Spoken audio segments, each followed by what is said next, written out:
नमस्कार दोस्तों, स्वागत है आपका बालाजी एस हिंदी क्लास में। तो दोस्तों, इस क्लास में हम लोग हिंदी का प्रैक्टिस सेट हल करेंगे। इसके पहले कई प्रैक्टिस सेट मैं दे चुका हूँ, अगर आप लोग ना देखें तो प्लेलिस्ट में जाकर के देख सकते हैं। और ये practice set REET level first और सेकंड के लिए बेहद महत्वपूर्ण है। इसके अलावा आपका बीपीएससी टीआरई फोर्थ के लिए भी इम्पोर्टेंट है, और आपका हरियाणा टेट और क्या कहते हैं आपका झारखंड टेट, इन सब के लिए बहुत ही इम्पोर्टेंट है। तो चलिए प्रारंभ करते हैं। निर्देश नीचे दिए गए अनुच्छेद को पढ़िए और हिंदी भाषा प्रश्न 15 से 20 तक के लिए सही विकल्प का चयन कीजिए। ये आपका पैराग्राफ है। पैराग्राफ इसको पढ़ेंगे तो इससे आपको 5 क्वेश्चन देखने को पैराग्राफ से मिलेंगे। चलिए इसको पढ़ लेते हैं। रूढ़ संज्ञा और कथा पूर्व विशेषण देखकर घटना या संवाद को पहले से तय कर देने वाली कहानियों की ही पूरक व तमाम रचनाएं कही जा सकती हैं, जिन्हें कविता कहकर हिंदी पाठ्य पुस्तकों में शामिल किया जाता है। हिंदी विषय के अंतर्गत पढ़ाई जाने वाली कथा कथित कविताएं पढ़कर बच्चों को दी गई पंक्तियों का लक्षार्थ पहचानना और दोस्तों लिखना होता है, जिसे वह लक्षार्थ कह रहा हूँ वह प्रायः एक घिरते हुए प्रतीकार्थ जैसा दिखता अवश्य है, पर इन्हें प्रतीकार्थ कहना ठीक नहीं होगा। प्रतीकों में आभा का गुण दोस्तों होता है, यानी जिस भाव या अनुभव की क्षणिक रचना वह मन में करते हैं उनके इर्द गिर्द एक आभाव्रत की गुंजाइश रहती है। इस आभाव्रत को हम ऐसा निर्जन क्षेत्र कह सकते हैं जिससे हमारी कल्पना कविता की मदद से थोड़ी देर विचार लेती है और ऐसा कुछ देखने में समर्थ हो जाती है जो निर्दिष्ट नहीं था, कवि के द्वारा तो नहीं ही था, हमारे होशियार मन द्वारा भी नहीं। इस निर्जल क्षेत्र के दरवाजे खोलने की क्षमता के कारण ही कविता की शिक्षा को भाषा शिक्षण की सामान्य सीमित परिधि के परे जाने वाली शिक्षा माना जा सकता है। कविता ही भाषा शिक्षण में यह मुक्तिदायी आयाम जोड़ सकती है, लेकिन यह संभावना कथाकथित कविताओं की मदद से नहीं खोली जा सकती है, जो हिंदी की पाठ्य पुस्तकों में अनिवार्य रूप से शामिल रहती है। तो ये आपका पैराग्राफ दोस्तों हो गया। अब इससे पहले आप लोग पैराग्राफ पढ़ने से पहले आप लोग क्वेश्चन, जितने भी क्वेश्चन इससे बनते हैं वो सारे क्वेश्चनों को पढ़ लिया करिए, ताकि जो है जैसे पैराग्राफ पढ़ेंगे तो आपके क्वेश्चन अपने आप क्लिक हो जाएंगे कि इससे ये क्वेश्चन यहाँ पे बनता है, तो वो माइंड में अपने आप ही क्लिक हो जाएगा। तो चलिए, अनुच्छेद में पूरक शब्द किसके लिए प्रयुक्त हुआ है? तो पूरक शब्द किसके लिए प्रयुक्त हुआ दोस्तों? पाठ्यपुस्तक के लिए, कहानी के लिए, रचनाओं के लिए या कविता के लिए? तो आपका पूरक प्रश्न जो आपका जो है आया है, ये कविता के लिए आया है दोस्तों, कविता के लिए आया है। तो ऑप्शन नंबर सी दोस्तों इसका सही हो जाएगा। आपने पढ़ा था अभी ऊपर पूरक सब प्रश्न, आपको दोस्तों पढ़ा था ऊपर पूरक। तो ये किसके लिए आया है? कविता के लिए आया है। ये देखिए यहाँ पे आपका मिल रहा है, पूरक वह तमाम रचनाएं कही जा सकती हैं।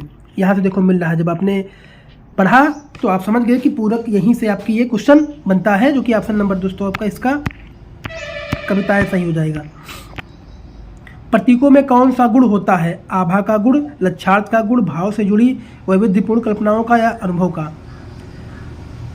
तो प्रतीकों में जो गुण होता है वो आभा का गुण होता है। ये भी आपका क्वेश्चन देखो ऊपर मिला हुआ है, प्रतीकों में आभा का गुण होता है। आपने पढ़ा है कहीं पे, आपने इसी में अभी पढ़ा है। इसमें आप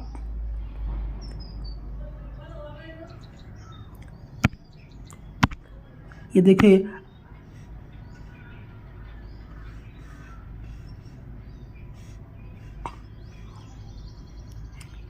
आभा का गुण देखिए, आप इसको पढ़ेंगे पूरा तो आप समझ जाएंगे। प्रतीकों में इसका दोस्तों आभा का गुण बताया गया है, जो कि ऑप्शन नंबर दोस्तों आपका डी ए सही हो जाएगा। अगला है, निर्जन क्षेत्र किस अर्थ की ओर संकेत करता है? तो निर्जन क्षेत्र जो संकेत करता है ये आपका दोस्तों हो जाएगा किसकी ओर? आभाव्रत की ओर। आभाव्रत की ओर निर्जन क्षेत्र संकेत करता है, आपने ऊपर पढ़ा भी। कविता की शिक्षा को भाषा शिक्षण की सामान्य परिधि के परे जाने वाली शिक्षा क्यों माना जाता है? वो इसलिए माना जाता है दोस्तों कि सामान्य भाषा शिक्षण अनुमान कल्पना करने का अवसर नहीं देता, जबकि कविता में बिना किसी पूर्वाधारण के कल्पना करने के पर्याप्त अवसर देते हैं। ये भी आपने पैराग्राफ में ऊपर पढ़ा था, जो कि ऑप्शन नंबर ये दोस्तों सही हो जाएगा। अगला है उन कथा तथा कथित कविताओं की मदद जो वाक्य में किन कविताओं की ओर संकेत किया गया है। तो ये जो आपका जो संकेत दोस्तों किया गया है, ये आपका किया गया है पहले दोस्तों, ये किया गया है उन कथाकथित कविताओं की मदद जो कल्पना द्वारा अप्रत्यक्ष भावों को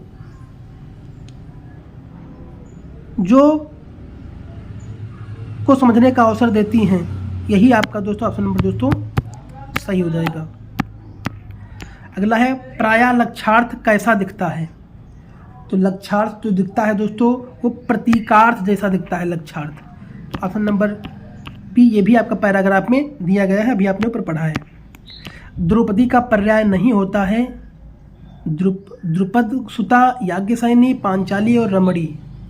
तो 21 का उत्तर दोस्तों हो जाएगा रमणी नहीं होता है, बाकी ये सारे द्रौपदी के पर्याय होते हैं।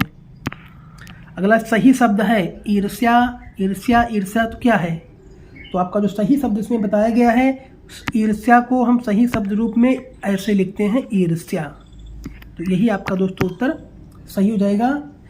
दोस्तों रीट लेवल और राजस्थान में जो रीट लेवल फर्स्ट सेकंड हो रहा है उसके लिए महत्वपूर्ण है, और बाकी ये बीपीएससी टीआरई फोर्थ के लिए तो बहुत ही इंपॉर्टेंट है। इसी प्रकार से ये क्वेश्चंस पूछे जाते हैं रीट लेवल फर्स्ट सेकंड में, और बीपीएससी टीआरई फोर्थ में भी पूछे गए हैं क्वेश्चन इसी प्रकार से। कष्ट का अर्थ क्या होता है। तो कष्ट का अर्थ दोस्तों होता है, क्या होता है, दुख। कष्ट का अर्थ दुख होता है दोस्तों। तो ऑप्शन नंबर आपका सी सही हो जाएगा। अगला है दो पहाड़ों के बीच खाली स्थान को क्या कहते हैं। तो जो पहाड़ होते हैं उसके दो पहाड़ों के बीच खाली स्थान को दोस्तों बोलते हैं क्या, घाटी बोलते हैं दोस्तों। ये जो स्थान होता है, मान लीजिए पहाड़ आपके हैं बने हुए हैं, तो ये जो आपका होता है इसको घाटी बोलते हैं। क्या बोलते हैं, घाटी बोलते हैं। इनमें से कौन सही है, तो जो आपका सही हो जाएगा वह टकासा जवाब देता है, वह टकासा उत्तर देता है, टकासा प्रश्न देता है या टकासा जवाब देता है। तो उत्तर आपका हो जाएगा टकासा जवाब देता है। यही आपका उत्तर दोस्तों सही हो जाएगा। व्याकरण शिक्षण की आगमन विधि में क्या होता है। आगमन विधि में क्या होता है, उदाहरण से नियम की ओर जाते हैं। उदाहरण से नियम की ओर जाते हैं आगमन विधि में, जो ऑप्शन नंबर बी दोस्तों सही हो जाएगा। भाषा के आधारभूत कौशल। भाषा के आधारभूत कौशल कौन है, एक क्रम से सीखे जाते हैं। आधारभूत कौशल 4 होते हैं, सुनना, बोलना, लिखना। सुनना, बोलना, लिखना और पढ़ना। ये आपके जो है भाषा कौशल के 4 कौशल होते हैं। हिंदी भाषा सीखने में पाठ्य पुस्तक क्या है, साध्य या साधन या एकमात्र संसाधन। तो 28 का उत्तर दोस्तों हो जाएगा, ये होते हैं साधन। पाठ्य पुस्तक क्या है, एक साधन है, जो कि ऑप्शन नंबर बी दोस्तों सही हो जाएगा। तन्वी जब भी प्रश्न का उत्तर देने के लिए खड़ी होती है वह बोलने में हकलाने लगती है, इसका कारण है क्या। तो 29 का उत्तर दोस्तों का कारण क्या हो सकता है, आत्मविश्वास के साथ बोलने की योग्यता नहीं रखती है। यही आपका उत्तर दोस्तों हो जाएगा सही। सुहेल की मातृभाषा भोजपुरी है, वह हिंदी वाक्य लिखते समय अक्सर ने का सही प्रयोग नहीं करता, इसका संभावित कारण क्या है। तो 30 का उत्तर हो जाएगा दोस्तों, यह उसकी मातृभाषा का प्रभाव है जहां बोलते समय अक्सर आवश्यक स्थितियों में ने का प्रयोग नहीं किया जाता, जो कि ऑप्शन नंबर दोस्तों डी सही हो जाएगा।